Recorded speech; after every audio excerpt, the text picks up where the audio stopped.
Good morning, everyone. I hope you had a nice week and a nice weekend. So glad you could join us for coffee again.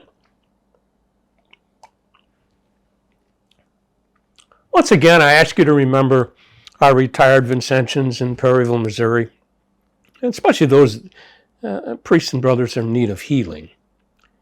And then I'd like you to remember friends of the mission and people who have asked for our prayers.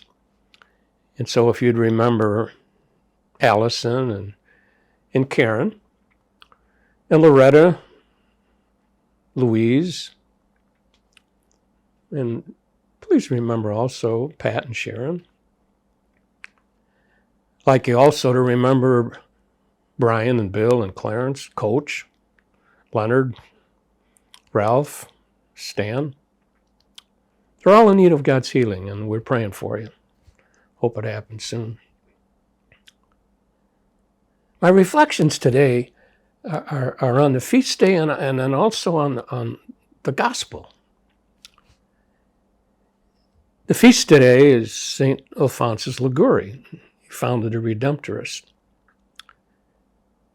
And I was so moved again listening and reading the gospel because you don't always get to see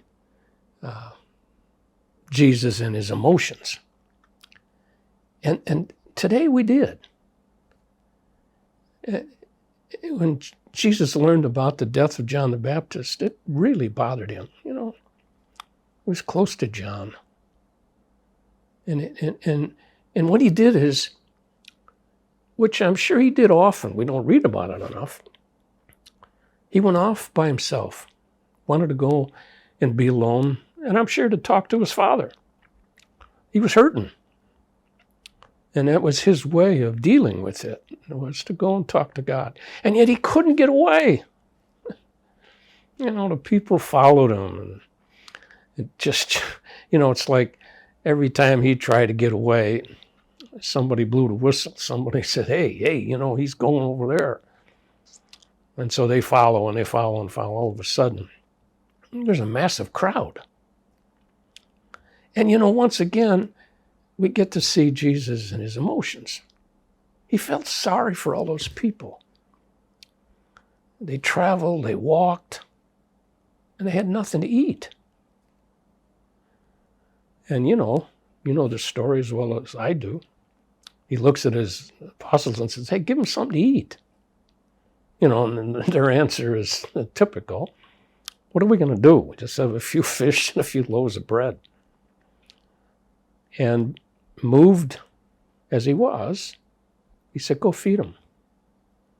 And you know the rest of the story. Fed 5,000 people or more.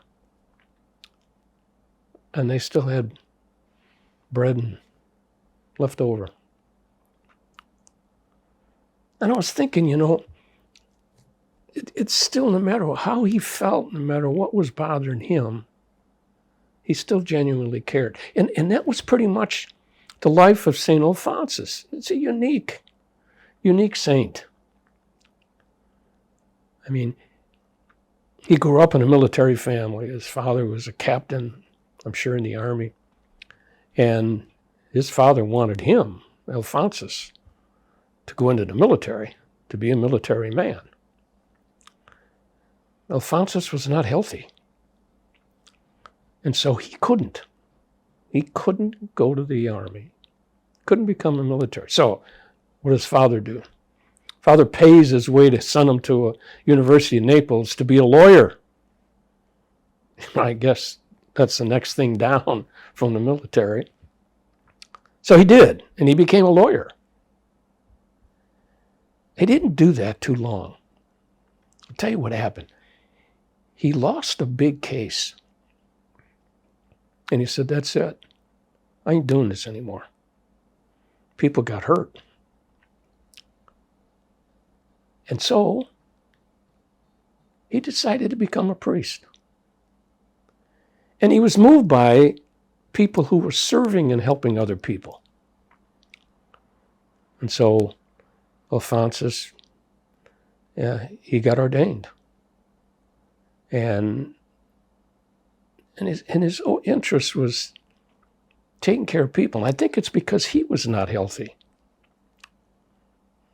And he suffered with so much, and yet never stopped him from wanting to help people. And then he became a great preacher because he believed in that same thing that Jesus did. He believed in the power of prayer. He believed in going to God. And so he preached about it. He wrote about it. He was named a doctor of the church because of the way he defended and talked about the church. And I often think, that when you look at the lives of the saints, you find something in their life that inspires you. And I think they all had this thing that Jesus did. They had this desire and this need to go and talk to God. In the midst of all the stuff that they dealt with, whether it was pain, whether it was emotion, like Jesus, whether it was just, no matter what it was, and for Alphonsus, it was health issues. I think he died deaf and blind. But in his founding of the Redemptorists, he founded an order of preachers, and they're good. And I have an admiration for them because that they do what I do. I'm in a preaching ministry.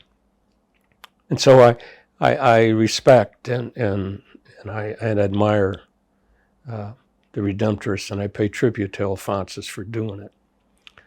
And it's so my reflections are, no matter where you are, what your condition is, what you're doing, just seems like it's always important to get off by yourself and talk to God. Whatever it is.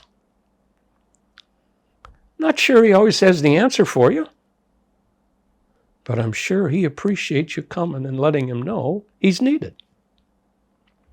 So I encourage you to do that. And I pay tribute to Alphonsus today because in the midst of all his pain and suffering, he preached the good news. And he let people know the importance of being in touch with God. So that's my hope for you, that in the midst of whatever you're dealing with, that God is there for you. And as always, as you know, we always believe that because that's why we go and talk to God and asking him for the miracles that we need. And so join me again. Divine Savior, transform me into yourself. May my hands be your hands. May my tongue be your tongue. Grant that every faculty of my body may serve only to glorify you. Above all, transform my soul and all its powers, that my memory, my will, and my affections may be the memory, the will, and the affections of you. I pray you to destroy in me all that is not of you. Grant that I may live but in you, and by you, and for you, and that I may truly say with St. Paul, I live now, not I, but Christ lives in me. Thanks for watching. Don't forget to check us out on Wednesdays. And have a nice week. Hope to see you next week. Stay safe. God bless.